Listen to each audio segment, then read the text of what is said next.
What's up, YouTube? It's your girl Tina and the cut. And it's your girl Kyla. Period. I'm back with my girlfriend.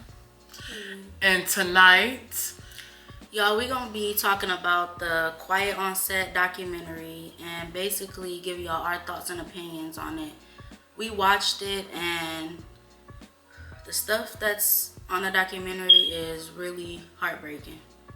yeah, I will honestly say that after watching Quiet on Set, it really had me pondering on some stuff, like just a lot of stuff. And if y'all haven't watched it, watch it. Please watch it. Yeah. This is a documentary basically on Nickelodeon. Now, I know there were a few rumors, that was already out in the air, but it wasn't like receipts. It wasn't as in, it wasn't as in a documentary form. With people actually, coming out really speaking about it, because a lot of the cast members and stuff that were on the show really didn't publicly speak about it, really. Right. They didn't have really much to say. Yeah. So, before we get into this video, give this video a big thumbs up, comment down below, and subscribe. And hit that damn bell. Hit the bell. All right, y'all.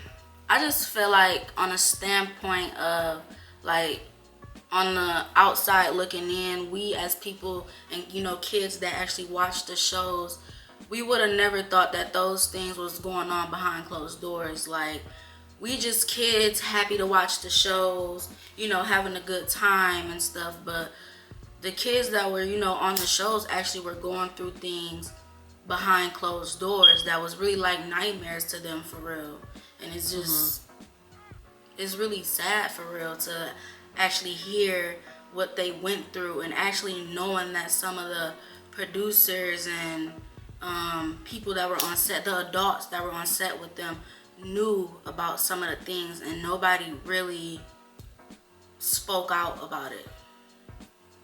I feel like, as in, they really gave a background history on Dan Schneider and basically on what his parents, how the expectations they held for him.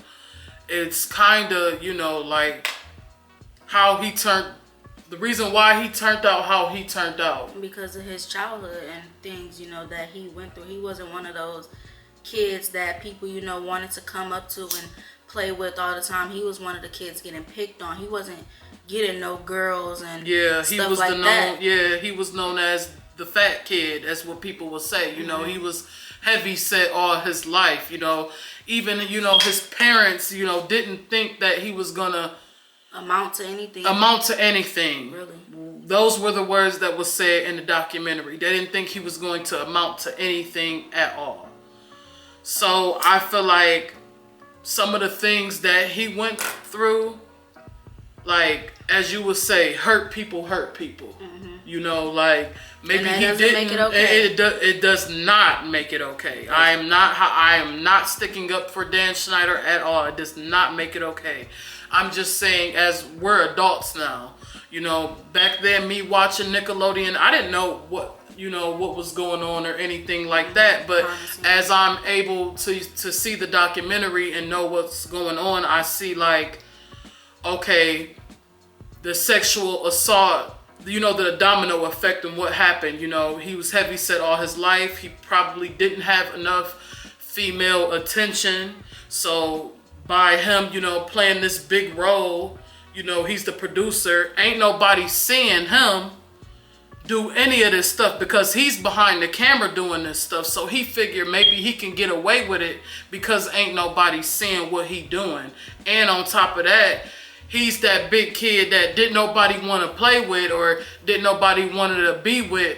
Now he's that big kid that has this higher power and he has this money. So now he feel like he can manipulate and play PowerPoints.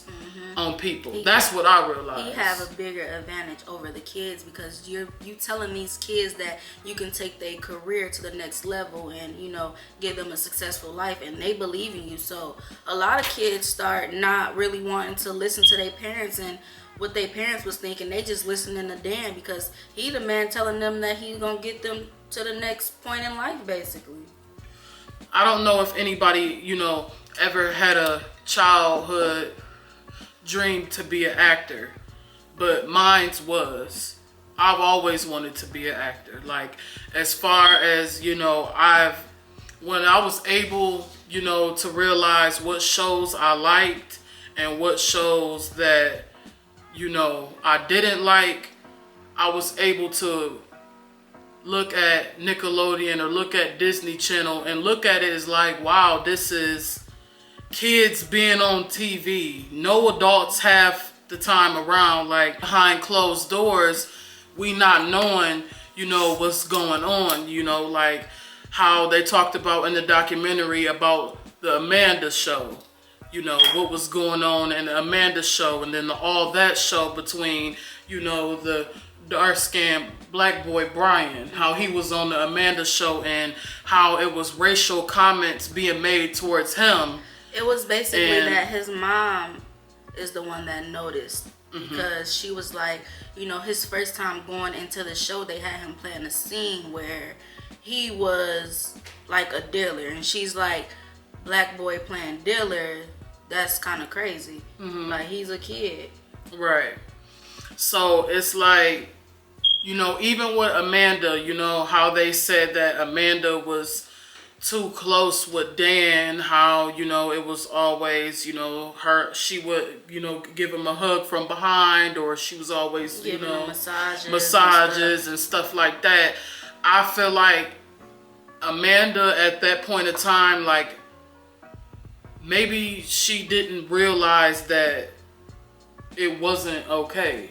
Yeah, you know, I feel like maybe from her standpoint, she was maybe looking at it as, like I just said, the kids was more so looking at Dan as in, this is the guy that's taking my career to the next level. Yeah. So I feel like that's where she was at in her mind as a kid. She's like, this is what I want to do. This is my dream. He's making it happen. So she's probably not seeing no wrong in what's going on. Even the scene of them two in the hot tub together. Here's the gimmick on how they tried to play it. They had him fully clothed, but her in a swimsuit. Yeah, the producer, like, it's a lot of stuff that just raised my eyebrow, and some stuff I just remember seeing on television as a kid, and it just flew right past my mind. Like, I didn't think of the salmon cat situation, like, you know, and how stuff was played, you know, even in iCarly, you know, stuff like that, like how it was, you know, they was doing stuff that was uncomfortable. And I feel like by it affecting them, it affected us because we watched them grow up. Now that we older, it affects. It's like, dang, like, that's really what y'all went through. As kids, we didn't really know. We just watching it. And then on top of that, you remember when they used to have the Nickelodeon World of Play thing where they used to stop airing Nickelodeon shows so we can go outside and play. So now it makes me wonder, what was y'all doing when that popped up on TV? When y'all stopped Nickelodeon for a minute, what was actually going on? Like, one of the cast members, I forgot which one. I think it was Brian or the other one. But they was basically saying that it would be times where they would be doing something on set and Amanda would be gone and they would say that she's with Dan. And I just feel like that didn't make nobody suspicious or, you know, think nothing of it. And not so much saying the kids, like the adults that was on set. Yeah. That's like, I just feel like personally at that time, you know, like he said, like Brian has said when he was on all of that, like his goal was trying to get his family out the hood. So that was his goal. I feel like they was pulling PowerPoints on some people and they knew their situation and they was playing on their minds as them being kids, like, I can get you out of this situation. Of course. And I feel like, that's why they would slip the adults, like, they would tell the adults, like, you can't be in this room right now, or, Make it seem like they just doing a one-on-one with the kid, because I'm sure that's probably how they was doing it. The fact of, Amanda, she had the name Penelope Taint. There was a character they said, she had Penelope Taint, and the word that everybody didn't know taint actually meant was, a part between, the man's genital ball sack and their anus part, and these are kids, you feel me? I didn't know that. The catch is, though, they said in the documentary that Dan knew exactly what it meant, and he told the writers to basically not say anything about what the word actually meant. So it's like, you knew that it was inappropriate from the moment that you had them write it in the script. The moment that you had her become that character. I feel like it's actually disgusting. Like, now that I'm older now, I actually feel kind of disgusting, from watching Nickelodeon. Not even, maybe not SpongeBob. That's probably it, Fairly Odd Parents. But, crazy thing is, there's some stuff in SpongeBob too. I'm not gonna get into that. There's some stuff, but there's definitely some stuff in SpongeBob. I love SpongeBob, but there's some stuff, and there was some crazy inappropriate things in SpongeBob as well. I feel like the situation, that Drake spoke on, how he was assaulted, I feel like that was very brave of him. I feel like, it was kind of heartbreaking at the same time because, I was watching Drake and Josh maybe, I would say 6, 7, when I was able to grasp onto shows that I liked and I didn't like. Drake and Josh was one of the shows that I liked on Nickelodeon. I faithfully watched Drake and Josh. Like, I'm pretty sure everybody watched Drake and Josh. Like, so the fact of him coming out and speaking out on how he feel is brave of him. Yeah, and I feel like it's something that still affects him to this day, like he said. And for it to be happening to a man, really, is like, it's harder. It's harder for men to really speak out if they've been assaulted. I can definitely say that that's something that they don't know how to talk about. Right. And as you can see, that's really what he was saying. He didn't know how to talk about it from the very first moment that it happened to him. He wanted to call, his parents and tell them, but it was something that he just thought was to keep a secret. It just literally blows my mind now that as he explaining how it happened and the moments leading up to it happened before Drake and Josh aired. So while Drake and Josh was airing, like, it's very mind-blowing to see now. If you was to watch a rerun episode, you just think about what happened and how he hit it so well. Like, you really don't know what people go through. Like, and I just feel like, dang, like, that's really mind-blowing, honestly. Like, I feel like maybe Josh didn't even know what he was going through. He, like, at the time, like, nobody knew what he was going through. The only person that he said kind of figured it out was he ended up getting a girlfriend, and it was her mom that kind of was like, what's going on?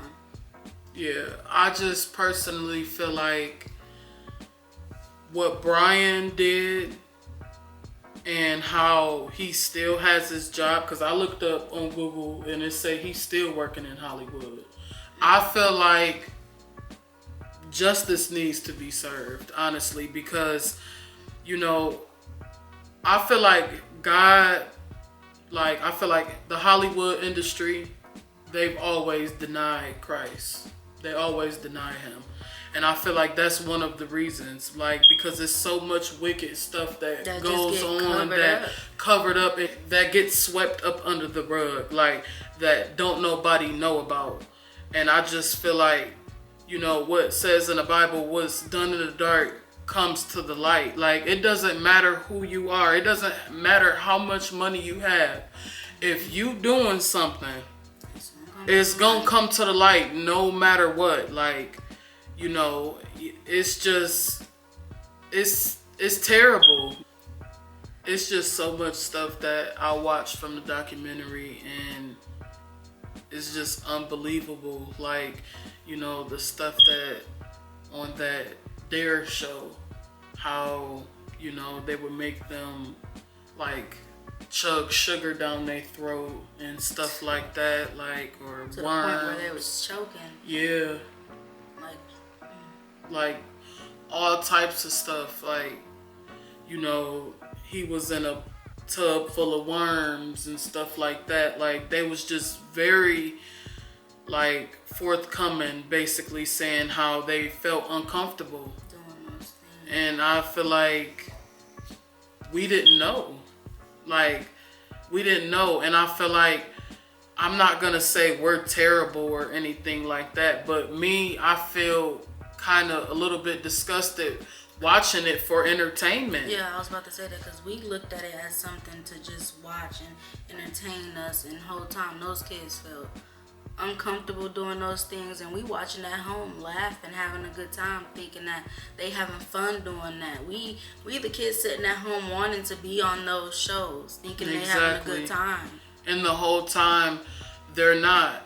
And the crazy part about it is they were the kids that used to watch the other people and wanted to be on that show, and now they're on that show and their childhood got ruined for them. Like, you know, that's why you see a lot of people now, like, you know, nobody want to talk about it. Orlando Brown, like, nobody want to talk about him. Like, something happened to him. Yeah. Something happened to him. Like, he's not just tripping for no reason. Like, he may be out of his mind now or something like that, but something drove him to that point. Like, and how Brian was getting treated, you know, and the racial comments was being made, I'm pretty sure it was some being made about him, you know, and then That's So Raven show when he just, you know, had the little B2B braids and stuff like that. They probably made comments to him on set. Like, and it's just crazy. Like, their childhood got ruined. You know, they was peer pressured into stuff that they was doing. Not only that, people that was working on set for Dan, how they weren't able to use the restroom, how they had to keep going, you know, on how some days they felt like they had to, you know, tread on thin ice, you know. Not knowing how he would react. Exactly. Like, how do you treat your employees like that? That's not how you were treated when you came into the industry world. So why? And I just feel like it's very, you know, it's very ironic how, you know, how the documentary came out, and he wants to, I'm pretty sure, I have a big apology and stuff like that. And yeah, no, you thought it. Video. Yeah, I know. An interview with the taco guy. Yeah. Yeah. And I just feel like it's very, you know, ironic how you want to come out and say, you know, you apologize once everything came out, you know, because you swept it under the rug for a long time, you know. How many people, you know, that was hurt behind your actions, or just walked out from their job, or felt like they had to thug it out because they like, okay, I mean, I'm in LA, you know, the cost, you know, expenses in LA they high. This is very high. Like, you know, I couldn't live in California. My mama, you know, back then, you know, we couldn't live in LA. And that's why, you know, we didn't get auditions and stuff like that. But, you know, for the people that was on set or that had money, you know, to travel and stuff like that, they could get them. And when they got them, it wasn't what it turned out to be, you know. So like, I don't know. It's just very mind-blowing. Hollywood is a wicked world, and Brian mom, that's basically what she was saying. Like, she actually kind of was glad that her son was able to get out of that world, because it's like a haunted house there basically, and it's like, it's sad that they had to go through all of those things for our entertainment. Yeah, it's very, you know, like even the girl Brandy, you know, she got a part on all that, and you know, her mentor, you know, that's supposed to be mentoring her, Jason Handy, that was his name. He was a child predator too. That got arrested. The fact of, you know, he started emailing her, you know, stuff about, you know, him touching himself and stuff like that. Like, you know, it's just very shocking. Like, and like I said, I know it was stuff out there already that was, you know, about Sam and Cat and stuff like that. But to just hear, you know, Drake explain his side and everybody, you know, explain their side on what happened is just wow. And the crazy part about it is, like, I'm not gonna say that, you know, I don't know what went on, you know, from the documentary, but as, you know, the two ladies was talking, I think it was Jenna and the other one was, I forgot.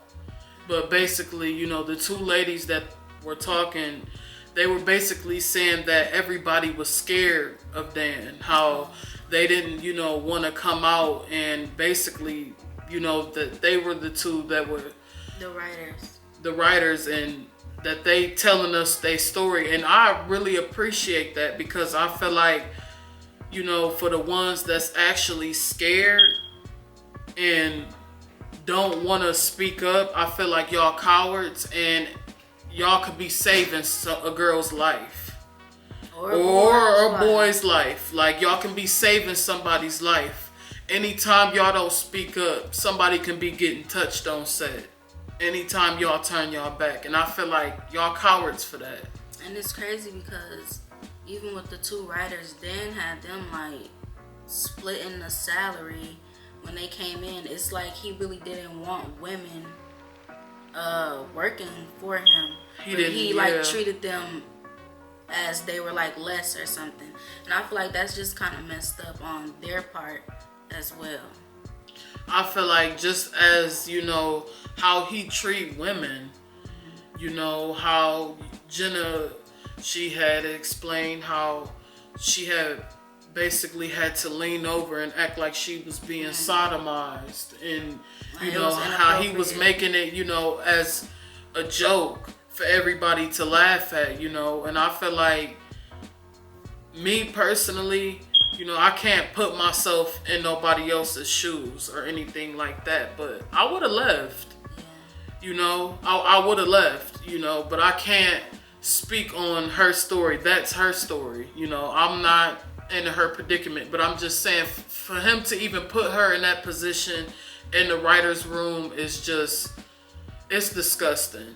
And the fact that, you know, Jason Handy, how in 2003 he got arrested, and they found, you know, Ziploc bags of, you know, images with each girl of victims, little girls, kids, 7, 9 years old, of, you know, panties and stuff like that, like little tokens and stuff like that. And I just feel like it's actually disgusting, like, you know, that you have people on set like that, you know, that's able to make people feel uncomfortable. Like, you have to entertain the world on top of that, and then you getting touched on behind the scenes. I feel like that's just, it's disgusting. And you can't say for a fact you didn't know what was going on. Like, you hired these people. Like, you know, Brian Peck, like, He was close with Dan. Y'all was close, like, and then Jason Handy, like, it ain't no way that, you didn't know these people. And then I feel like on top of that, the victims that was sexually assaulted on Nickelodeon, like, there wasn't no counseling or anything like that. Like, you didn't check on them or nothing like that and ask them, was they okay? Or, just see if they needed a therapy. It was no time. Like, it was just like they was robots, like, making your money for you. You don't care. Like, the show must go on. Like, and I just feel like that was very cruel. And you reap what you sow.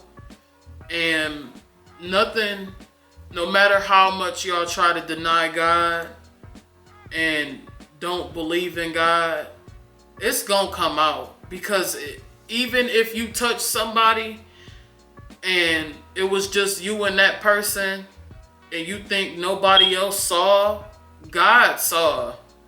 So every time it just be like, I love when y'all get shocked when it actually comes out that y'all did something. Because God is real. No matter how much y'all like try to keep denying God, it's going to come out. And I know more is going to come out. So, because you got to think about it, this documentary stopped at Drake and Josh. You got Mike Harley, Sam and Cat, Victorious, everything. So I just feel like, Dan, there's no need of, you getting ahead of the game, trying to, apologize now. Like, no, it's done and over with. You did what you did. You have to pay. Yeah, you have to pay. Assaulted these kids, like.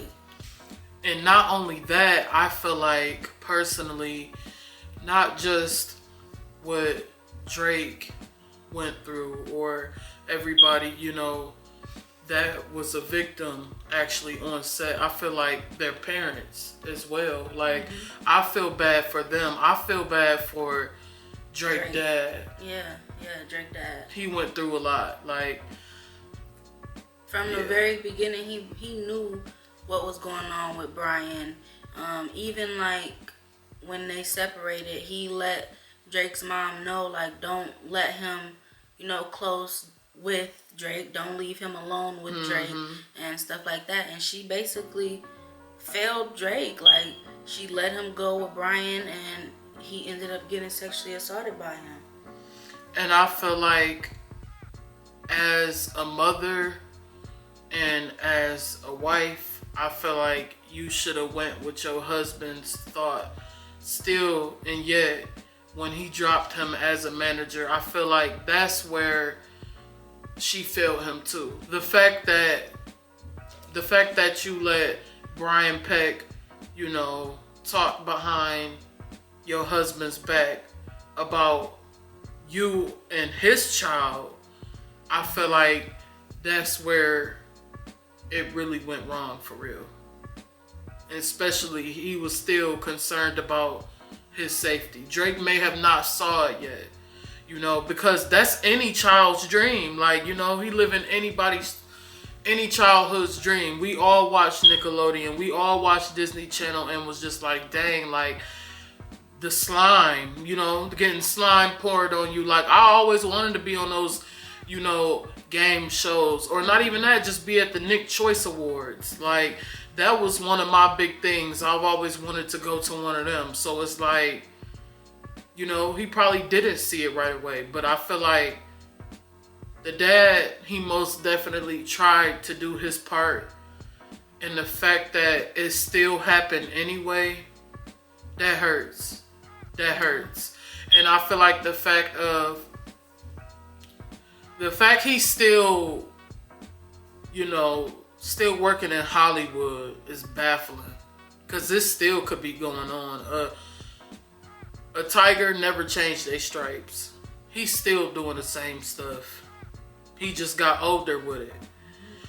So it's like, I feel like justice should really be served towards Jason Handy, Brian Peck, and Dan Schneider.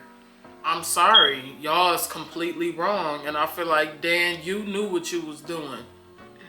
And to try to come out with an apology video after the documentary got released is crazy. And then you're getting interviewed by a character that was on one of your shows. Like, I don't know, it's just something real freaky going on with that, real crazy.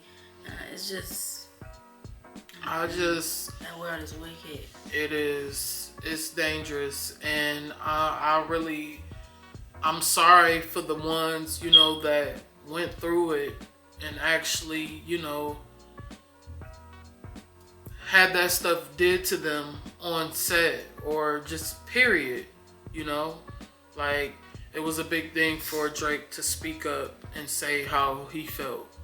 And I just feel like personally, I don't know if this is going to be a trend or anything like that, but I feel like as us, not knowing that half the time, they were on set, and they were entertaining us for, just to receive the stuff off set that they were doing. I feel like it should be some type of thing where we all stand up and try to get justice for them, because we really did not know.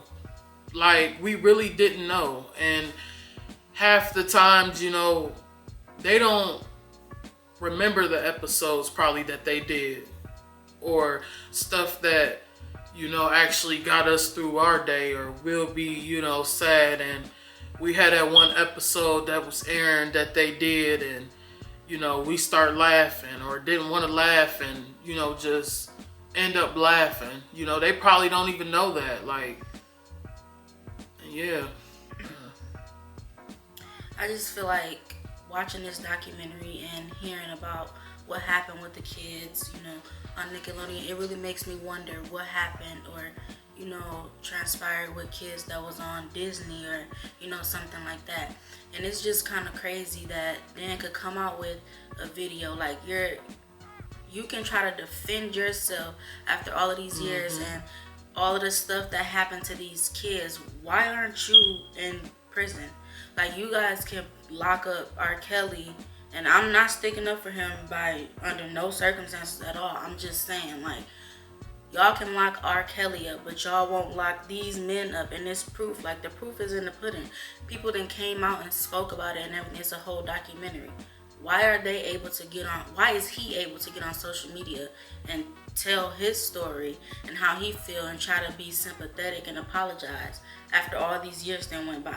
Like, you already ruined these kids' lives. They had to live with this their whole life. Yeah, I feel that. I feel like, and why is Brian Peck able to still work in Hollywood? With kids? Is he still working with kids? I don't know if he's still working with kids, but they said that he's still, doing what he been doing. Like, and I just feel like it should be some type of justice. Like, I feel like the fact that y'all ruined, their childhood and ours, because I can't even look at it the same. I can't. I was born in 2002. So like, I'm pretty sure people, in the, the 90s and stuff like that, it probably hit more harder for them, because I start watching Nickelodeon right when, the Amanda Show and all that show wasn't popping anymore, for real. Like, it was starting to die down. Yeah. But Drake and Josh was still airing. Like, every new episodes on the daily, it was Drake and Josh. Like, it just came out a year after he was born. Exactly. So I just feel like, I feel like everybody, who watched the documentary, and we all played a part in, their childhood. They was entertaining us. I feel like it should be a thing where, we stick up, we stand up, and just, Dan Schneider wrong. I just feel like for even Amanda, like, I feel like everybody feel her. You know, it was just when she first had, came on the scene, she was this, bright young girl. She had everything ahead of her. And as you can see in production, like, and even everybody, that was talking about it, they were just saying that she was just always alone with him and stuff like that. We can't prove, what went on until, she come out and say something. But 9 times out of 10, I'm pretty sure, something went on and maybe she got immune to it. Or maybe she was starting to think that it was right. And to the point where, her parents had no say-so over it, to the point where she got emancipated. She ran away from home, got emancipated, basically getting a divorce from her parents, wanting free will. Considered as an adult. Exactly. And she's a teenager. So I feel like, Dan, the whole crew, like, for the ones that knew and didn't say anything, and witnesses and just scared, and just for the ones that was a part of the abuse, like, y'all just didn't ruin them, y'all ruined families. Y'all broke up families, y'all drove wedges between families. I feel like watching the documentary, Drake Dad, he was really, you can hear the pain when he talked. He was heartbroken, you could tell. And just by that, it's just like, dang, like, I never recognized all of this stuff. It just make me feel bad. And I really hope that everybody get justice for what happened. I want that, like, seriously, as me being a person that wanted that life, wanted to be an actor, wanted to be on Nickelodeon or Disney Channel or something like that. Like, I honestly thank God that my mom really didn't take me to none of the auditions. Like, I feel like maybe it was a reason. Everything happens for a reason, And I'm not going to say that God wasn't, protecting whoever, went on set and that happened to them. But I'm just saying, God protected me. That's all I'm going to say. Like, and you got anything to say? I just really feel like it changed everybody's childhood, kind of. Like, it changed our perspective on the shows that we watched growing up. And yeah, that's really it. It just make me not look at nothing the same. And it just really make me feel, like you said with Orlando, that he not lying probably about half of the stuff that he talking about. And he probably really did go through something, and that's probably what drove him to be the way that he is now today. Yeah. And it's just crazy how wicked that world could be. You thinking you going chasing your dreams, and you end up in something totally different. Something that scar you for life. And then on top of that, I just feel like personally, with the racial thing, and with black cast members getting on set, with them getting a scrappy role or whatever, or just being overlooked, I feel like having that much pressure back in the industry, I feel like that could have really took a toll on me. If that was me, I feel like, constantly being overlooked, this your dream, but you're not really getting the credit. But it's like you there, but you're really not getting the credit. And they really just using you to their advantage on what they want you to do, and not really on what you want to do and what's comfortable with you. I feel like Hollywood has always been like that though. Like I've heard like even outside of like I heard if you like black or you heavy set, like you kind of big, like you won't get those roles like that you really want. And it's kind of like I've noticed that, right? It's like how they want you to look. Like she said, like as you notice, like sometimes in a movie or like back in the day or something like that, I noticed how it'll always be a black heavy set lady with that maid dress on. Oh yeah, always getting casted for the same role. Always, getting casted, like that and stuff like that. I just feel like, it's disgusting. How everybody just try to cover everything up, for some money.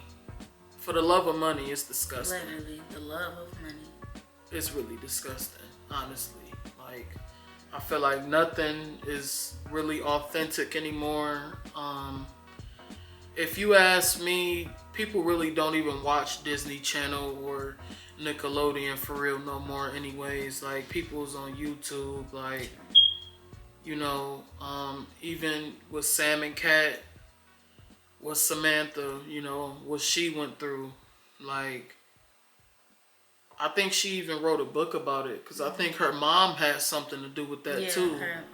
She wrote a book, said it was like, I'm glad my mom died. I read some of it. So it was like, I really apologize really for everybody, the actors that we loved and we seen growing up, we thank y'all for really putting on the show, and we sorry that we didn't realize how much it took a toll on y'all behind set and the abuse. I feel like no matter what, it shouldn't have been the show must go on. It shouldn't have been that. Like, y'all should have had time to speak out, say how y'all felt, had counselors, therapists, everybody checking on y'all, making sure y'all okay. Because I feel like if I was on set and I knew it was going on air and I knew it couldn't be edited and it was live, I'm blurting something out for the audience can see. I'm gonna cry out help. And maybe that's some of y'all, who's to say. I'm not y'all, but that's probably what y'all did, and we maybe didn't catch it and nobody saw y'all, and I just want to apologize, for nobody seeing y'all, really. And yeah, that's it. So make sure y'all give this video a big thumbs up, comment down below, and subscribe. And hit that bell. Make sure you hit the damn bell. Now, for those of y'all who didn't see Quiet on Set, I'm gonna try to put a link down there, maybe where y'all can watch it. I know people saying it's on Amazon Prime and stuff like that, but I watched it for free on Soap today. That's where I watched it. I know you can watch it free on Rhino, and they also have it on HBO Max. But yes, if you haven't watched it, go watch. Please go watch it. Like, I'm pretty sure. I mean, it don't matter how old y'all is. Everybody that at least was probably cooking in their kitchen and seeing one of their kids watching one of the shows we talking about. Like, y'all need to really go watch it, for real. It's trending, like, seriously. And yeah, peace out, y'all.